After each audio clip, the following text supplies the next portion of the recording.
Hey everybody, Riot Mort here with the patch 11.1 patch rundown, joined by, of course, Static, our head of balance. Nice. Welcome back, Static. How you been? It's good. I mean, the break was both fast and slow and everything. And, Nice. we're back at it again. That's right. That's right. All right. So, like I said, patch 10.25 was our longest patch. We just got all the data back, made a few small changes, and since this is the last patch of, the set before Festival of Beasts, we're not trying to reinvent any things. Is there any other big goals you want to talk about? No, I think we're just in a pretty cool state where, like, we don't want to change too much because obviously it's a lot coming on the horizon. Wink, wink. And then at the same time, we want to make sure that it doesn't feel like we're playing the same patch as we were for the past, Yeah. more than more than a couple of weeks. Yeah, get rid of a few outliers. So, all right, so let's jump right into it. So the first thing is a long-awaited quality of life change, where if you are cycling through boards with hotkeys, it will now finally skip dead players for you PC users that like your hotkeys. So, hooray! Wow, but I didn't even realize that until I read this. Now I'm like, yes, thank Yeah, it's been a long time coming. One of our engineers, Dan, put some extra time in to get this in, which was really cool to see. So that's in. So sweet, system change, yay! All right. There are no trait changes. All the traits are staying the same. So we'll jump straight to one cost champions. Now, when we looked at the data, one cost looked insanely balanced. Like yeah. everything looked really good, with the one exception being three cost Vayne. Is that right? Yeah, I mean, it was just really anomaly. And I think even playing, it didn't really match my expectation of how powerful she looked in the data compared to what I've experienced. But I mean, I think it's really cool that we've seen her kind of finally blossom into a legit carry option. But we also don't want it to be at one cost. If characters are too powerful, it just feels a little bit too guaranteed because it's not that hard to roll for your 3 stars Yeah. at that cost here, and then we just bring her down just a tad bit. She should still be good. Yeah, I don't think this is going to delete her from the meta or anything, but just brings it down a little bit. So cool. All right, on to two costs. Hecarim, why don't you tell us about Hecarim? Yeah, I mean, I think Hecarim should also be a little bit considered into this kind of Elderwood, kind of bigger ecosystem we're talking about here. Elderwood is not necessarily doing poorly as a trait. Going deep at Elderwood is not as common, but obviously Lulu and Veigar are quite prominent in the Oof. current meta. So Yeah. splashing into 3 Elderwood is very easy, powerful, and common. But we noticed that Hecarim in particular is not really performing compared to the rest of the Elderwood units. And so, in particular, it's really just his 3 star. And the early in the mid game, he's actually quite powerful. You can run him in there, and he kind of just tanks things. And he loves those kind of slow fights where he can build up the Elderwood buff and such. Yep. But giving him this big, I think it's a big 3 star buff so that he can, maybe be a legit carry option. And we've tried a couple buffs throughout the cycle.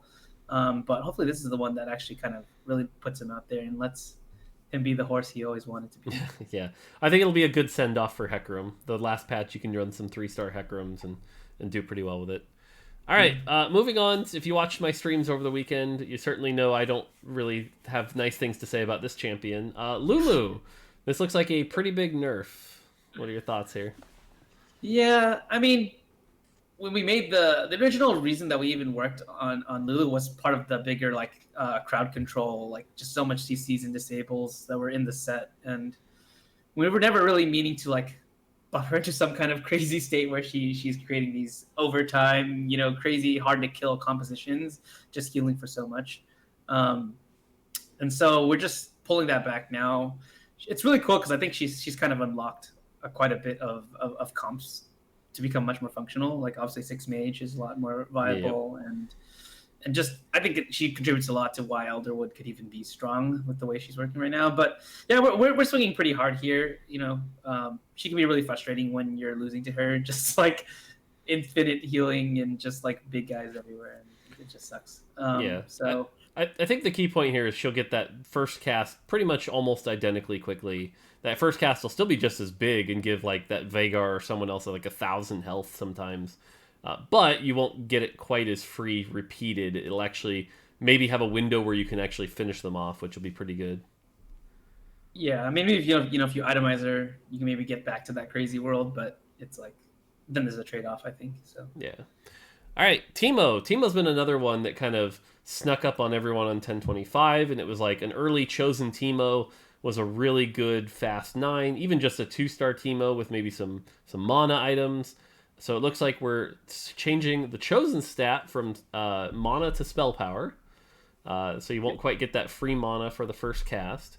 And 2-star Teemo's getting a small damage nerf.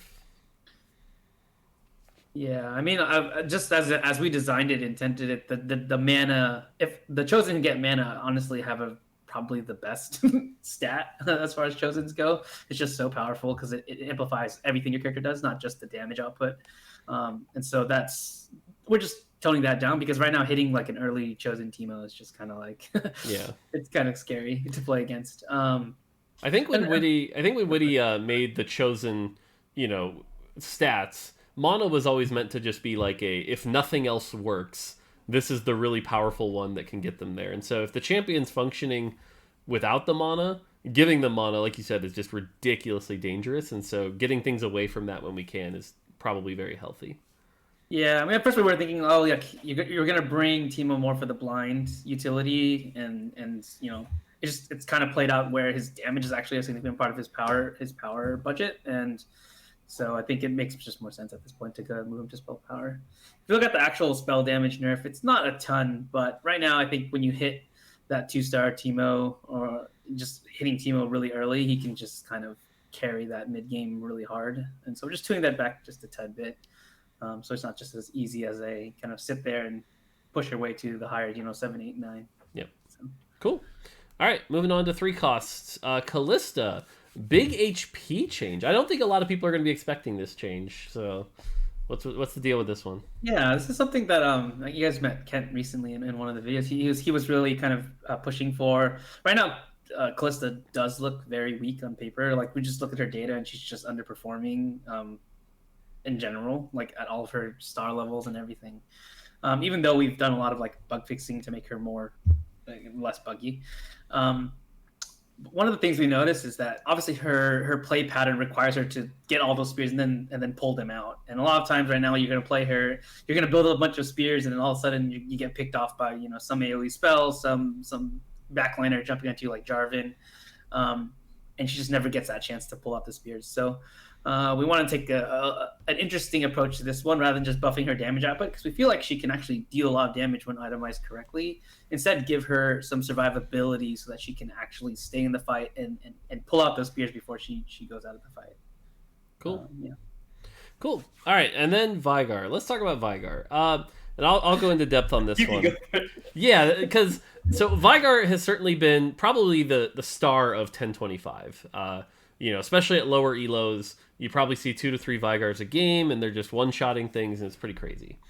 Especially with the blue buff Hodge, where they instant cast kill 2 champions.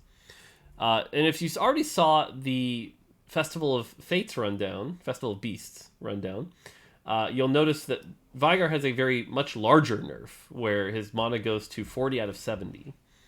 We're going to use this test period to do a lighter nerf, just 10 mana off, see how that feels. Because we don't want to remove Veigar from the meta. That's not the goal here. We want him to be functional, but he is too functional right now, and the rate at which he is able to repeatedly kill champions is too fast. You should have to use Elderwood, use those defenses, last late into the fight, and then get the kills. So this is the light nerf to get us to that state. And if this works and is enough, then fine, maybe we'll pull the PBE ones. And if not, then we can move forward with like the PBE ones as well. So, yeah, I think just to give a little insight into Veigar, I think, or Veigar, that is actually the correct pronunciation. My mind just like bugged. I was like, oh, yeah, he's an interesting character because he's one of those characters that scales throughout, a play session. yeah. And so the earlier you can get him, the faster you can start building that spell power, and then eventually you like hit that breaking point where you're just one-shotting every unit, no matter who they are, pretty much. And yeah, I think that's kind of a tough thing to balance because, we don't want this strategy to be overly consistent because then it just becomes like guaranteed essentially, right? It's like, yep, I just buy Vagar and then eventually I'll kill everybody.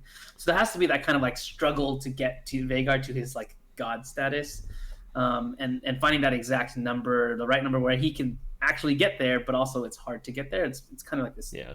tough tuning problem.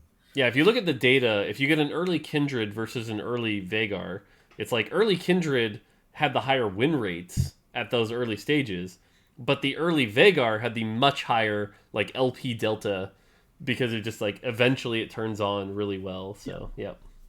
All right, cool. Let's move on to definitely. let's move on to forecasts. Go ahead. All right, so Aatrox.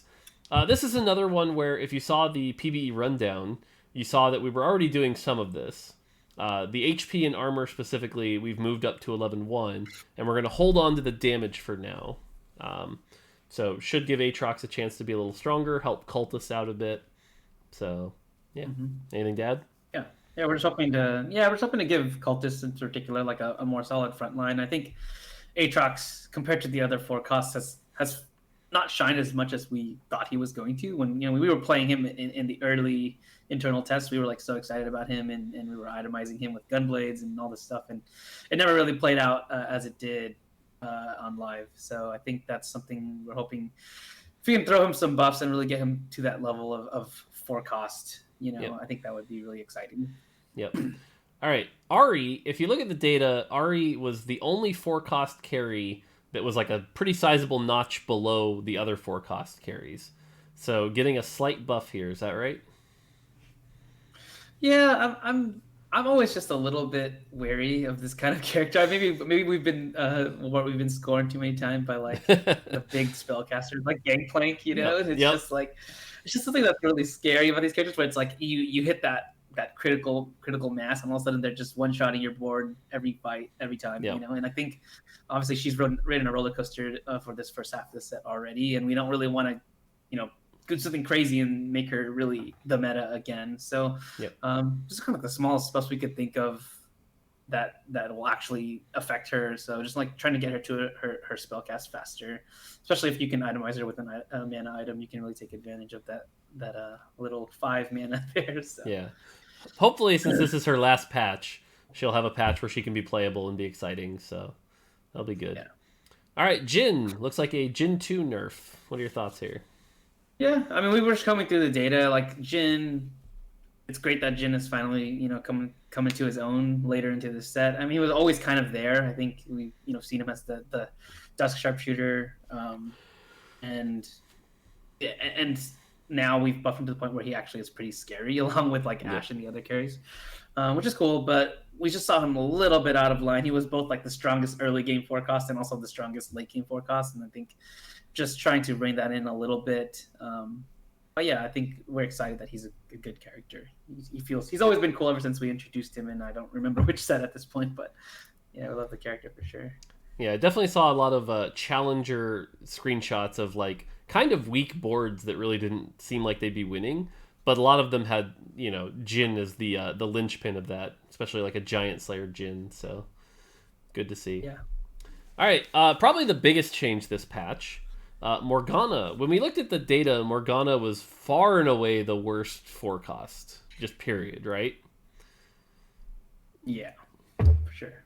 She was just in the bottom, and it's weird because I think she's gone in and out of the meta. I remember when they first released set 4 of Fates, it was just like, oh my god, like put the Morello on her and Talon, and like you could just win. And I remember she wasn't even as strong as people thought she was. Yep. And then we've had that roller coaster where we accidentally we bugged her, and then she was like destroying everybody. Oh god, the bug patch. Yeah.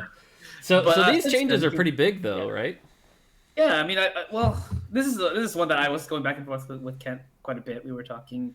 One of the things that we've always wanted for her as just like a design intent is that she was supposed to fill in kind of more like a midline, frontline kind of caster for the comp she was playing, and particularly like Enlightened, who lack a really solid like tank line.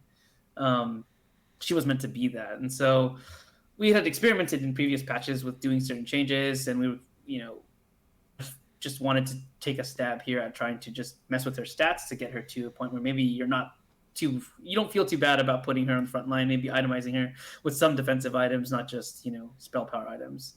So you can see here we're buffing her HP, her armor by a lot. But we're reducing her attack range to 2 hexes from 3 so that it kind of reinforces that positioning play. That's for her. She's not meant to just be like slotted way in the back. I mean, you can, but you're going to have to figure out how to navigate that. So Yeah. I'm pretty excited about this change because, like I said, it gets us closer to that design intent we'd always wanted for Morgana. And with Festival of Beasts coming up, as a siphoner, I think that'll also push that forward as well. So that'll be cool to see. yeah, I think my only concern is like, did we by nerfing her to 2 hex attack range, is it potentially taking away some of her other alternate playstyles? And we'll have to see how that plays out. But hopefully, this is just a significant, a solid buff to her that puts her back into the 4 cost contention. So Nice. All right. Lastly, 5 costs. Lee Sin buffs. I'm sure there are some players out there going, "What? Lee Sin buffs?" yeah. But I think when we looked at the data, he was the worst 5 cost at all levels. So Yeah, I mean, I know he can be frustrating to play against, right? Like, you itemize this carry or this tank, and like he just like kicks him off the map, and it's like, but for every person who cries a tear for getting their stuff kicked off, the other person's jumping out of their seat to see their Yep. carry fly off the map, right? So Yep. he's definitely a controversial character, but yeah, especially at 2-star, we just saw in the that he was pretty underperforming compared to the rest of the 5 costs. I'm pretty happy where most of the 5 costs are, except for Yone, who we will talk about in a second. Yep. Yep. It's pretty well. It's pretty. I mean, the numbers look good, and I think we're seeing people value all the 5 costs, even Lee Sin here. So I mean, this buff isn't like crazy, but it's going to give him a bit more effective HP, so that when he's on the front line or he gets focused first, he's just going to have a little bit more chance to actually get off his moves, and that's the hope here. Cool. All right, so Yone, in 1025 in the notes, we said his magic resist and armor resist shred, or magic resist and armor shred, went from 80 to 60. Unfortunately, we didn't change it in the right file, and so the tooltip updated, but not the actual ability, and so he's been having the 80% shred this whole time. So we fixed that. Yep. So that'll be at 60% now, like it should be, like the tooltip says. So that's a bit of a nerf. But as you kind of alluded to earlier, and I want to talk about it here briefly, I think we're generally pretty unhappy with how Yone has landed, where it's just like he's this champion that if you're below 70% HP, he kills you. So does that sound about right? I mean, I'm trying to even remember, like, he used to have a knockup and stuff too. It's kind of crazy. But yeah, we want to definitely take a look at maybe how his damage is coming out right now, because it's kind of weird. You can itemize him just with like a blue buff and maybe a gunblade or some other random tank items, and then he can kind of just become a one-man wrecking crew. And I think that's not necessarily what we wanted out of him. And so we might be taking a crack at some of his damage calculations and how we do it later down the road. So yeah, I think specifically the fact that he always has damage based off their missing health has just put us in a situation where he's almost untunable in that sense. He just kills things. So yeah, I think we've got some ideas for some reworks we're going to try during the PBE cycle. So hopefully we can get those in. But for now, he's at least a little bit weaker. Doesn't provide as much free shred that he used to. So cool. All right, and then real quick, just to run through the bug fixes. TLDR, Kent was working on Set a lot. Set's Showstopper now properly fails when blocked by Trap Claw. Set will no longer interrupt Showstopper to go do sit-ups. Fixed a bug that caused Set to stop attacking and casting when Showstopper's initial dash was interrupted. So if you see any more Set bugs, definitely let us know. I'm sure Kent would be happy to fix even more of them. But we hopefully have fixed a few of them here. Another big one that was pretty common here, actually, was champions who were affected by Azir Slow were incorrectly looking at themselves as like CC'd and interruptible. So it was actually stopping any spell that could be interrupted. So for example, Katarina would reach full mana, start to channel her cast, and instantly be like, nope, I was interrupted, and lose all her mana. So we fixed that bug. So that's a pretty big bug to see nice fixed. There was a bug where one of the payouts on 11 Fortune was giving 5 Nikos instead of 2. So that's been fixed. And finally, recipe hints now exclude components spawned from Thieves' Gloves. So it won't be telling you to try to combine your thieves gloves items in a way that you shouldn't. So yeah, Cool. cool. All right, so yeah, that's it. Any closing thoughts? Yeah, no, I mean this is obviously like a big checkpoint in the Fates timeline, and I think this hopefully this patch will kind of be a smooth sailing kind of patch, and then we'll get to see what's right around the corner. So Yeah, sweet. Yep. So yeah, that's gonna do it for 11.1 and the rundown and Fates. So we'll see you at Festival of Beasts on January 21st. So until then, take it easy.